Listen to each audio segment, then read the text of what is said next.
Thanks for the opportunity to have the first keynote speech so shortly after midnight. I think that's a big pleasure for the sponsor. We at DT are happy to sponsor this event and to partner this conference because it brings together people from the development community, entrepreneurs, vibrant startup companies in this hot place in Berlin. It's also, for us, the chance to start a deeper dialogue with yourselves on how we can cooperate better, because cooperation is the name of the game. I think that large companies, if they want to have a future, companies like ourselves, they need to change fundamentally, and they need to change their mentality. The old mentality of doing everything ourselves belongs to the past, and we need to open up. We need to learn to dance, and we will dance with your help. I'll talk about three things today. First, why I think the metaphor of post-digital is a good one. I'll take a brief look at our market. And second, I will explain how we at Deutsche Telekom, how we are changing, how we open up, how we focus on innovation, and how we work intensively with developers and innovative entrepreneurs like yourselves.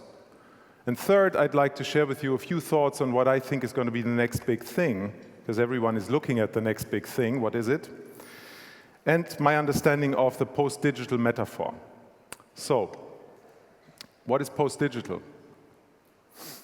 That was too fast. The revolution is over. The digital revolution is over. That's what Nicolas Negroponte already wrote, guess when?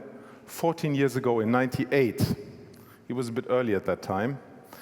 In his last back page for the Wired magazine titled Beyond Digital, he said, like air and drinking water, being digital will only be noticed by its absence, not by its presence.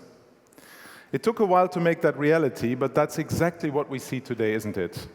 Almost everything can be digital, which can be digital, has already become digital, or is currently becoming digital. Software is eating the world. And the next big thing, that's the question mark. Because that very fact that everything is digital is not sexy anymore. Entering the post-digital era means to make the most out of Negroponte's scenario. It's about the innovative combination of the various digital assets to new and real-life solutions and services. There are many simple examples already in the market. Take just two, like the Red Laser app, for instance, or My Taxi, which was a company from Hamburg or Berlin, I believe. It combines a barcode database, Red Laser, and a powerful price comparison bundled into an app and uses the seamless access on mobile devices. Now, you can imagine how lovely this is to the merchants. And you can imagine how great it is to the consumer. Or take My Taxi as the other example. To me, it's the most convenient way to order a taxi, because you immediately get in touch with the driver. You actually can track where the driver is and so forth. It's really convenient. It also combines different digital assets. Now, I don't need to tell you about the greatness of the various creative applications, because you guys are in the midst of it. And I'm kind of the old boys representative here. However, here and there, I'm also trying to be close to this development and to use the innovative applications. Now, why would the CEO of a large company like ourselves, of a network operator, why would a CEO like me love this digital metaphor, this post-digital metaphor? The answer is quite simple, because smart connectivity matters a lot. It becomes very important and valuable. I think somebody mentioned at the beginning you can use Wi-Fi. Yes, you can. There is a great alternative, however, and that's a wonderful 4G network available here in this room with almost 42 megabit of speed. It's called Telecom. So you can use both. It's also very cheap.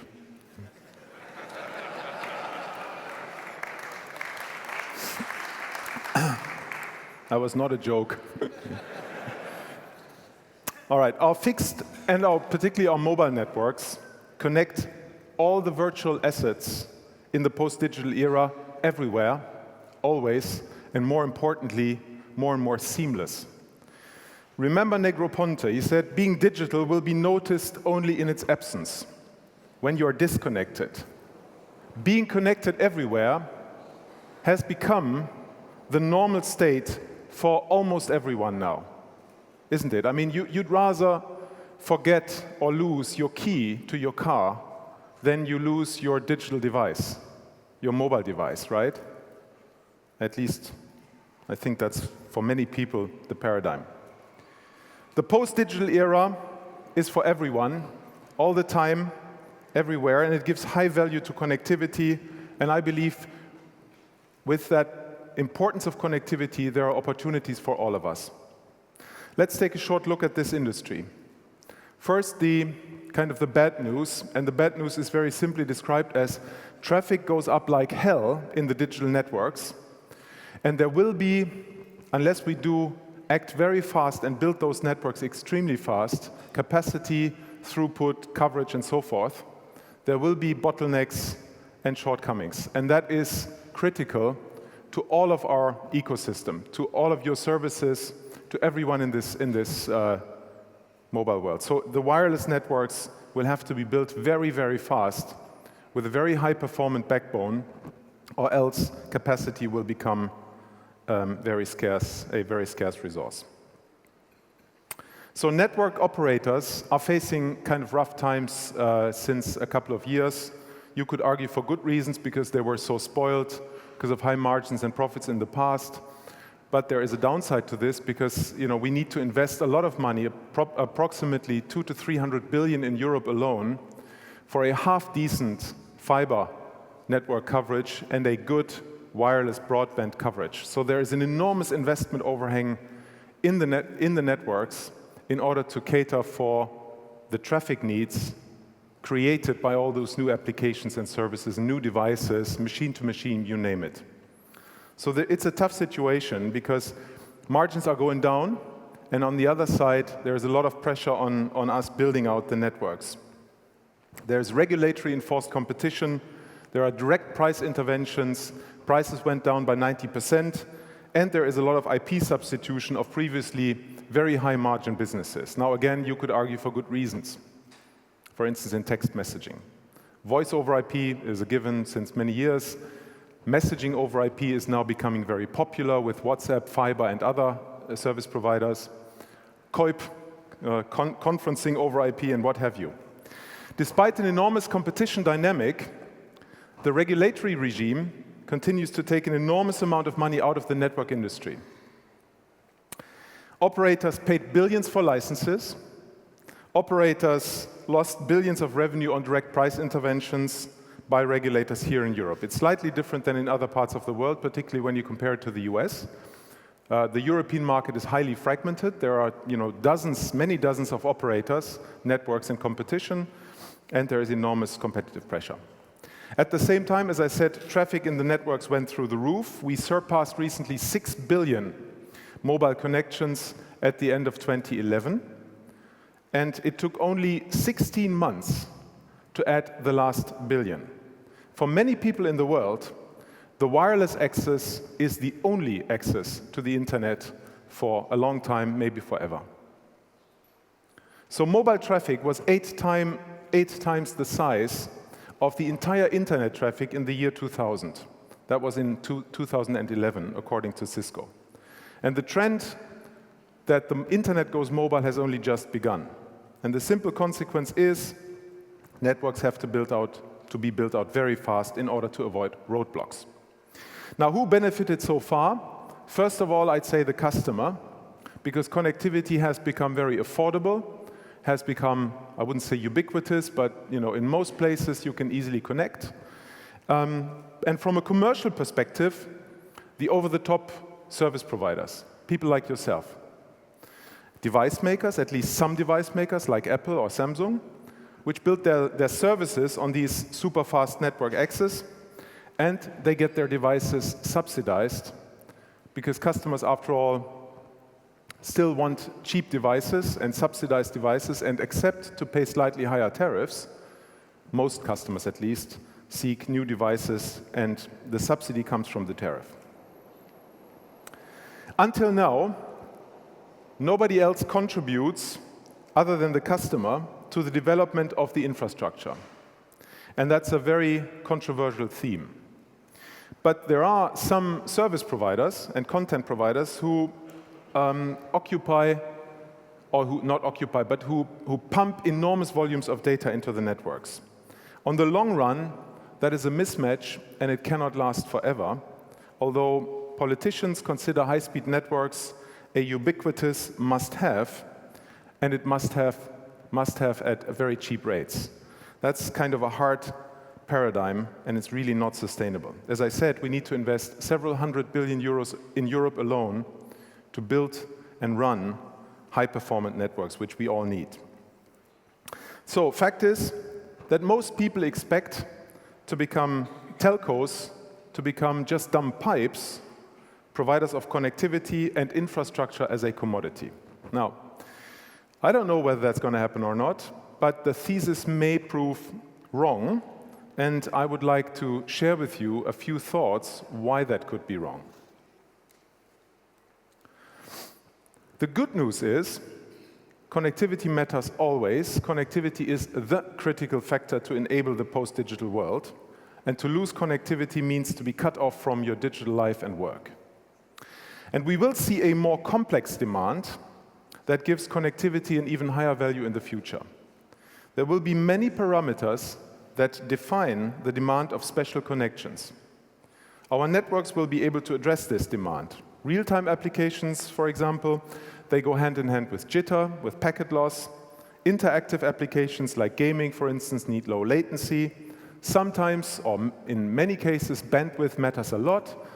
For many other applications, bandwidth matters a little less, but connectivity in general always does.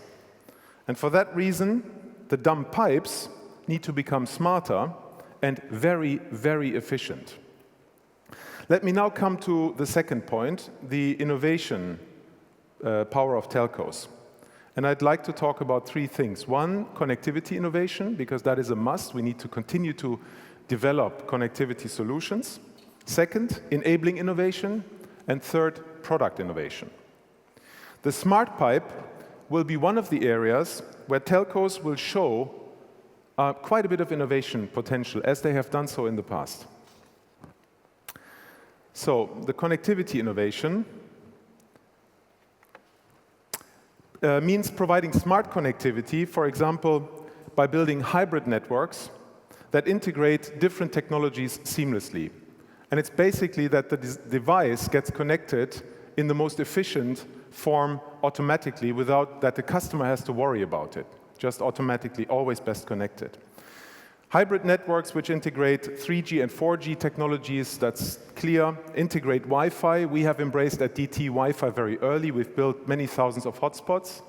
First, to differentiate our service towards the customer, but also because we think that Wi-Fi is going to be important to manage the traffic volume in the future. So 3G, 4G, and Wi-Fi, femtocells, VDSL vectoring, make it more powerful, and fiber connectivity. Fiber to the home, fiber to the building. And we need to provide gigabit speeds and massively more capacity.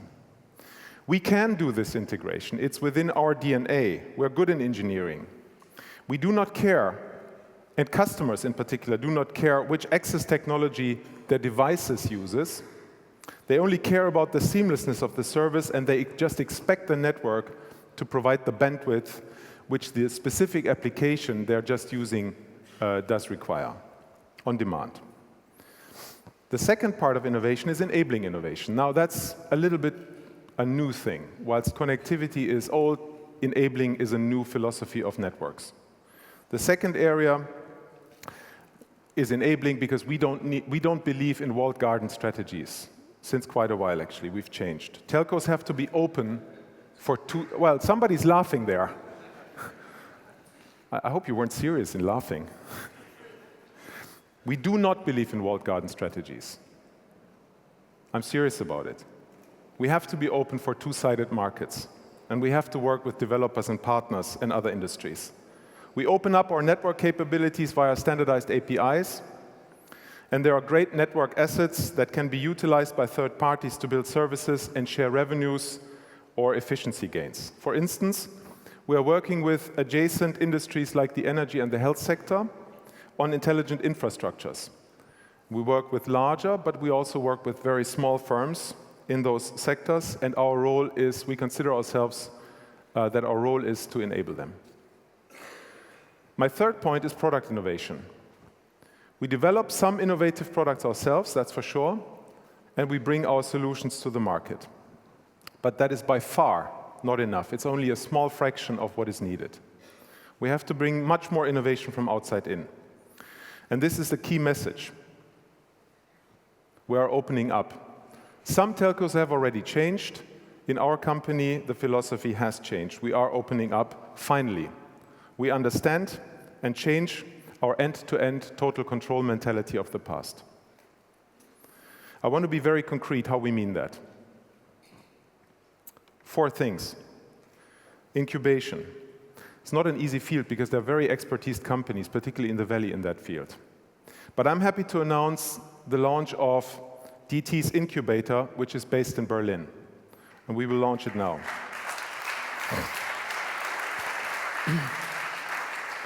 We want to help startup companies to gain competitive advantage by partnering with us. That does include, of course, funding with fair and easy-to-use terms. But it does include also office space, co-working office space, and it does include a communication infrastructure. But it does, of course, need more than that. And here we can offer smart connectivity, IT support, and we have established a mentoring network with experienced people from the startup community to support those incubated companies. We are serious about that. The place is called Hubraum, and it will begin here in Berlin-Mitte. We will help our partners to increase the popularity of their products through our online advertising channel. That is very important. We have quite a big reach.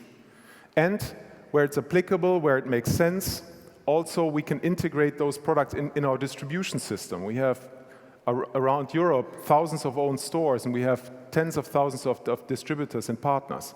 So we can open this distribution network up that is useful to many of those young companies, because some of them spend only small amount of money on product development, but then they are required to spend huge amounts of money to get to the market. And so we try to be helpful, and we can use our reach, our marketing, and our customer base for co-marketing. And we can offer our infrastructure expertise, example given, hosting for fast-growing IT services. So it's our ambition to nurture a few good ideas in 2012 and then grow this number over the next years, because also for us it's a learning curve. We need to learn how to do this. We don't have much experience in this space, but we believe we have some good people and good ideas, so we go for it. And over time we want to do this in more than just one place, but we begin here.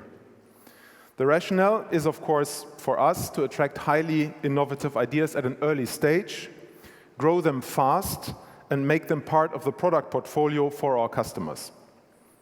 In addition, we signed a memorandum of understanding very recently with GA, General Assembly, a school for technology, design, and entrepreneurial skills, which has campuses in New York and in London.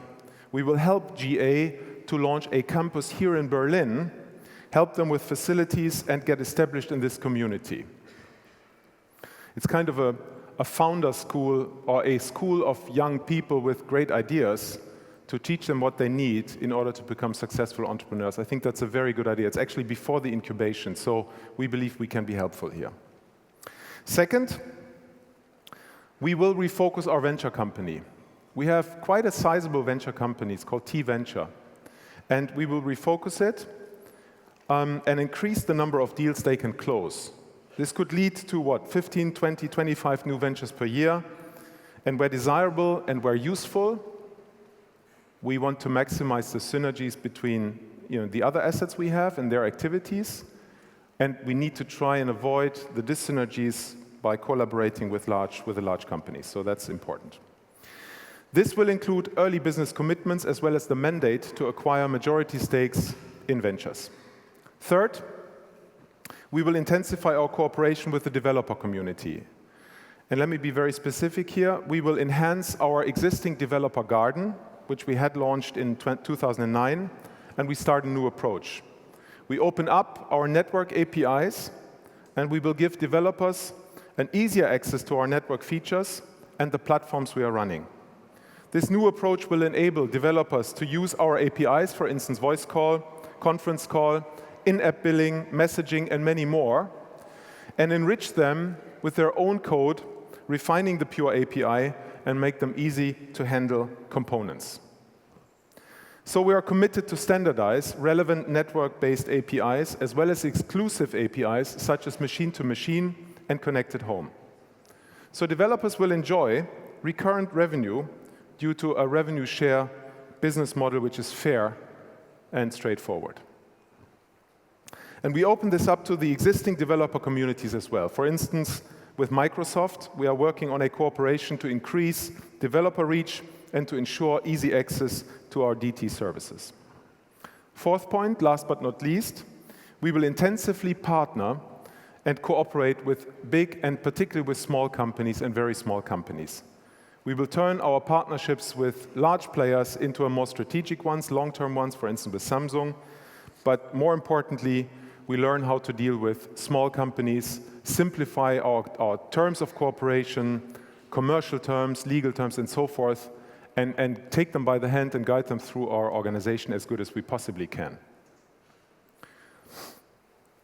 We are, in the consumer space, for instance, already partnering with companies like Groupon, or a very innovative and great company called Lookout. John Herring is here today, Jawbone, and many more, and we want to do more. It's our distribution power that can help entrepreneurs to bring their products to the mass market. As I said, they often spend small amounts of money on development, but then have to spend enormous amounts of money on marketing and distribution. So the next big thing, what is it? I think it could be the quality of experience. Many of all these innovations will need enabling products and quality features to guarantee what I would call the quality of experience. It'll consist of three aspects. First, superior and smart connectivity, ubiquitous, always best connected, 50 billion or so machines in the near future to be connected, as well as several billion people. That's an enormous challenge. Second, security, because as we all know, security is becoming a very big issue. So we must make the digital world a secure place where customers manage and store their digital assets and personal data. And that's a good opportunity for networks when they are combining smart connectivity and cloud services, including security services and SLAs, particularly in the B2B space. And the third aspect would be simplicity. Our customers will demand easy-to-use products and services. They do not want to bother anymore about how they are connected to the networks. They just want to be connected. So if you look at this whole thing, what could it be? It kind of reminds me of, in the next years, of becoming a virtually hyper-connected service mall.